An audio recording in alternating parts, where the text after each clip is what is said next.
Hey everyone, welcome to episode 12 of Scales Deconstructed.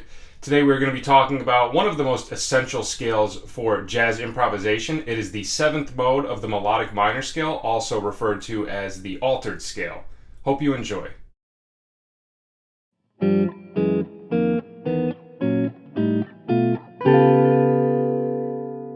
Okay, so before we get into the intervallic makeup of this scale, I want to clarify a couple of different names that this scale goes by.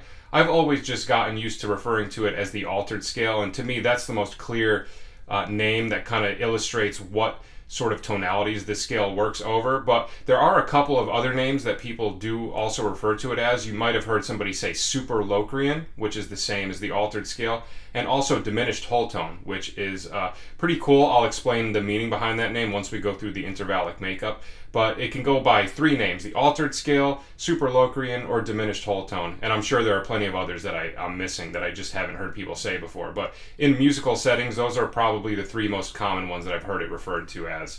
Intervallically, what's going on in this scale, we're going to do it in the key of G. And the reason why I said this is one of the most essential scales for jazz improvisation is because this scale covers every altered tone that you can have over a dominant chord. So anytime you see a dominant chord such as G7 sharp 5, G7 flat 9, G7 sharp 9, G7 flat 5, this scale contains all of those altered tones. So it basically would work over any of those chords.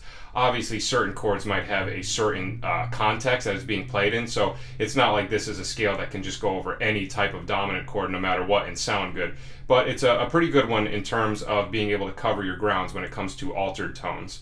Okay, so intervallically, if we go up the scale, I'm going to do it in the key of G. We start with the root, flat 2, sharp 2, 3, flat 5, sharp 5, flat 7, and then root again, or 8. So flat 2 is the same as flat 9, sharp 2 is the same as sharp 9, flat 5 could also be sharp 11, and then sharp 5 could also be flat 13. So those are the four altered tones that are lining up within the scale: flat 9, sharp 9, flat 5, sharp 5. Okay?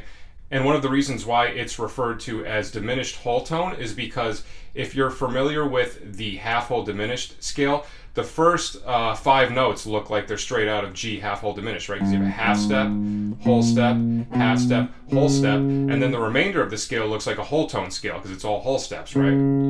Whole step, whole step, whole step. So it's like half diminished scale, half whole tone scale, which is why some people will refer to it as that. But like I said, I've always just gotten used to referring to it as the altered scale. Okay, so for part 1, we want to be able to go up and down the scale in all of the intervals, going from thirds all the way up to sevenths. So I'll play through the 2 exercises for each interval group, and if you would like access to PDFs of everything that I go over today with an additional 2 patterns per interval and arpeggio not covered in the video, you can head over to patreon.com/MikeAudetteMusic. So we're going to do it in the key of G. And just to clarify with the fingering too, I've always gotten used to doing the first 4 notes on the same string. Some people do it like this, which is fine too. You could play the 4th note on the A string, but I've just gotten more comfortable. I find that it's easier to maneuver in this fingering, particularly when I'm improvising. I tend to kind of stay in that area more, but do either one, see which one is more comfortable for you. But that's what I'm going to be doing, at least in the thirds. The other intervals might be a little bit different, but we're going to start going up the scale in thirds. So we take our first note of the scale and we go up 3 notes, 1, 2, 3 scale notes. So G to B flat, and if we run the scale in thirds, we go like this.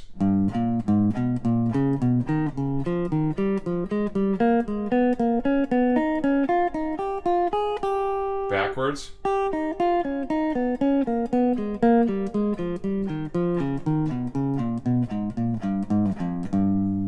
Okay, now we're going to change the pattern. We're going to go down the first set of notes and then up the second set. So instead of going like this, we're going to go reverse the second set of notes. So if we do that, we get this.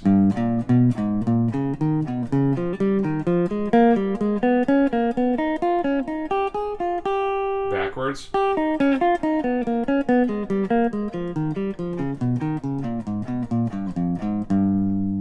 Okay, the next set of intervals we're going to have is fourths. So it's interesting because in the case of this scale, it's actually going to look like a major third because that's actually the 4th note of the scale. 1, 2, 3, 4. So G to B. but then we're going to have a lot of perfect fourths and tritones as well throughout the scale. So if we take that now and run it through our scale, we get this.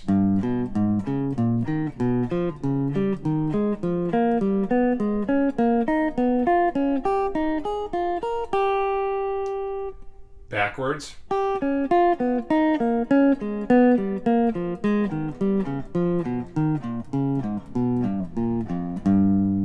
Okay, now same thing as before. We're going to go down the first one, up the second one. That will give us this.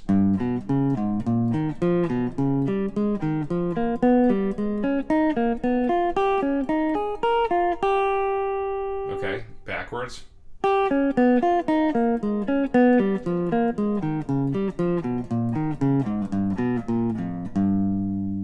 Alright, now if we do the same thing but with fifths, take the fifth note of the scale, 1, 2, 3, 4, 5, G to C sharp, or D flat, whatever you prefer to call it. Now if we do that ascending through the scale, we get this.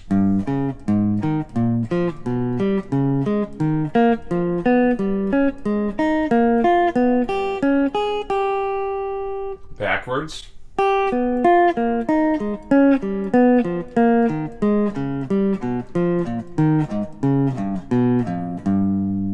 Okay, now down the first one, up the second one.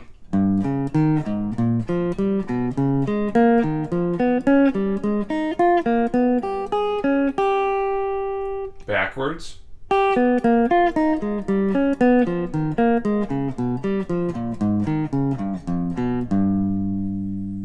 Okay, now our next interval set will be sixths. So if we go up to the sixth note of the scale, 1, 2, 3, 4, 5, 6, G to E flat. Now if we run that through the scale ascending, we get this.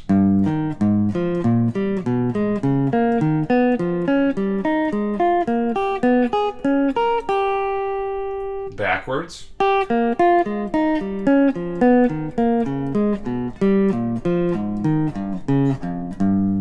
Okay, now changing the pattern, down the first one, up the second one.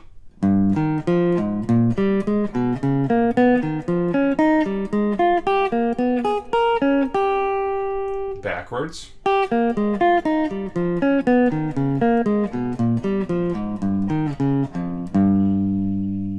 Okay, and last but not least, we have the sevenths. So if we run up the scale, okay, and last but not least, we have the sevenths. So if we find the seventh note of the scale, 1, 2, 3, 4, 5, 6, 7, G to F.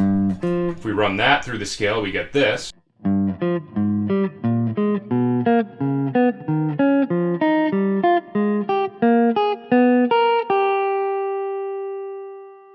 Backwards.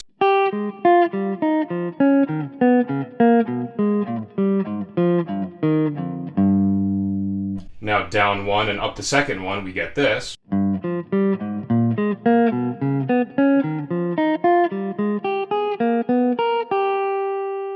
Backwards.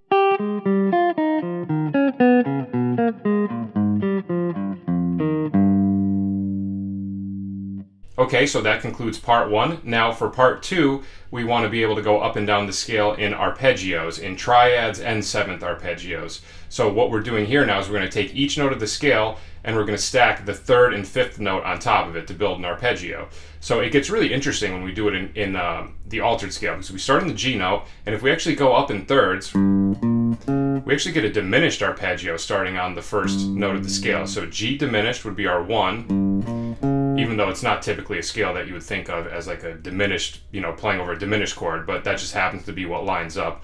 So G diminished is 1, then the flat 2 is A flat minor, flat 3 is B flat minor, major 3 is augmented, the sharp or flat 5 is major, flat 6 is major, or sharp 5, whatever you prefer to call it. Then the flatted 7th is diminished, and then we're back to the 1, which is diminished.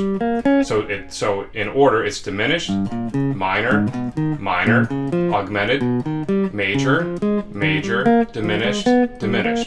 So if we go up that, ascending, we have this.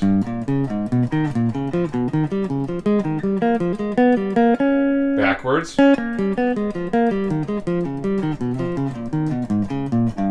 Now if we change the order, go down the first one and up the second one, we get this. And then backwards.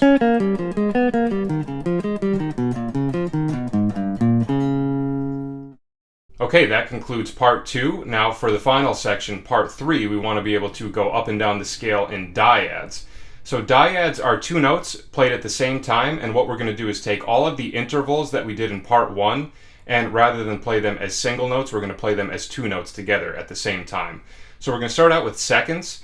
So if we take the first second of the scale, G and A flat, get a minor second. Unfortunately, I can't play that interval in this key, so I'm just going to leave the G note just regular for that very first one.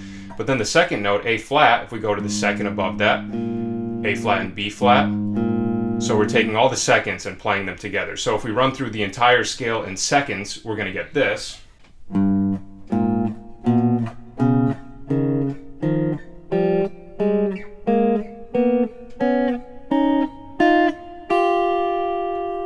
Okay, now the same thing but with thirds, so G to B flat, we're going to get this.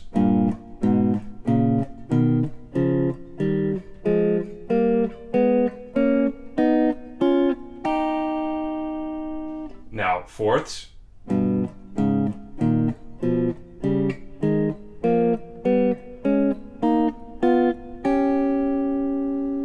Fifths.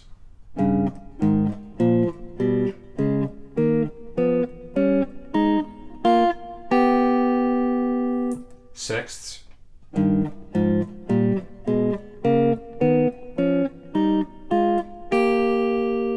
And finally, our sevenths.